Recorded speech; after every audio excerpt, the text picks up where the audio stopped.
এই যে এটা হচ্ছে হারিস, হারিস ওটের গোশতের মাধ্যমে এটা বানানো। আর এটা হচ্ছে দুম্বার গোশতের মাধ্যমে, এটা হচ্ছে দুম্বার গোশত, দুম্বা এবং ওট দুটি আমার সামনে আছে। স্যুপ আছে। আমি এটা হচ্ছে মানে খাওয়া শেষে আর কি, মানে একটু খাইলাম তারাবির আগে, এখন তারাবির পরের খাবার। আর এই যে পায়েস, আরো কি নানান ধরনের খাবার আছে। তো সবচেয়ে ভালো লাগতেছে যে উটের হারিস জামানের খাবার এটা। এবং এটা এই খাবারটা এই যে এই খাবারটা বাদশার বাড়ি থেকে এসছে। বাদশার বাড়ি থেকে যে খাবারটা এসছে, এই খাবারটা আজকে আমাকে খাওয়াচ্ছেন প্রিয় শেখ আব্দুর রহমান হাফিজাহুল্লাহ। তো খুব ভালো লাগতেছে যে কাতারের বাদশার বাড়ি থেকে খাবারটা এসেছে, এবং এটা আমার তকদিরে, আমার রিজিকে আছে। এবং হারিস কাতারের অনেক দামি একটা খাবার এটা, আলহামদুলিল্লাহ। তো একটু খেয়েছি, আর একটু খাই। দেখেন অনেক শক্তিশালী খাবার এটা, অনেক শক্তিশালী। বিসমিল্লাহ। আল্লাহু আকবার, কি শান্তি! বাংলাদেশে এরকম দুম্বা ওর একসাথে পাওয়া তো সম্ভব, পসিবলই না। যাই হোক, আর এই পুরা দুইটা বড় বড় ড্যাগ আমাকে দিছে। দেখেন এক পুরা বড় ড্যাগ, এটা উঠাতে অনেক কষ্ট, ও আল্লাহ।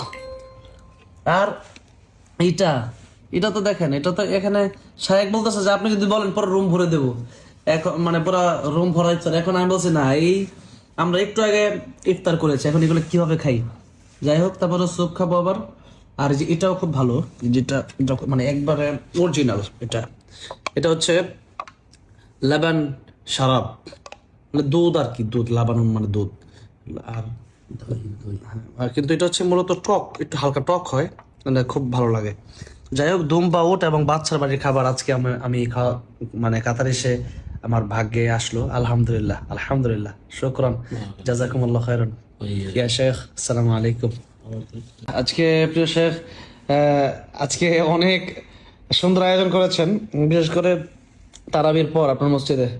জাযাকুমুল্লাহ শেখ। আর আমাদের বাংলাদেশের মানুষদের উদ্দেশ্যে কিছু বলেন এবং একটু দোয়া করে দেন শেখ।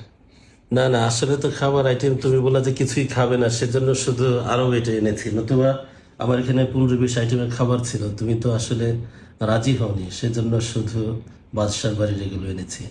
আলহামদুলিল্লাহ, আলহামদুলিল্লাহ, আল্লাহ আমাদেরকে কবুল করুন দিনের জন্য। আলহামদুলিল্লাহ শেখ। আপনারা খুব মুগ্ধ হলাম শেখ, আলহামদুলিল্লাহ শেখ। আমাদের জন্য সবসময় দোয়া করবেন। আসলে আপনারা বড় মানুষ, আপনাদের স্নেহ হতে চাই আমরা, স্নেহে থাকতে আল্লাহ চাই। তাআলা আমাদেরকে দুনিয়ার জিন্দগিতেও বারাকা দান করুন, আখিরাতে যেন একসাথে আমরা জান্নাতে থাকতে পারি, তৌফিক দান করুন। আমিন, আমিন। আসসালামু আলাইকুম।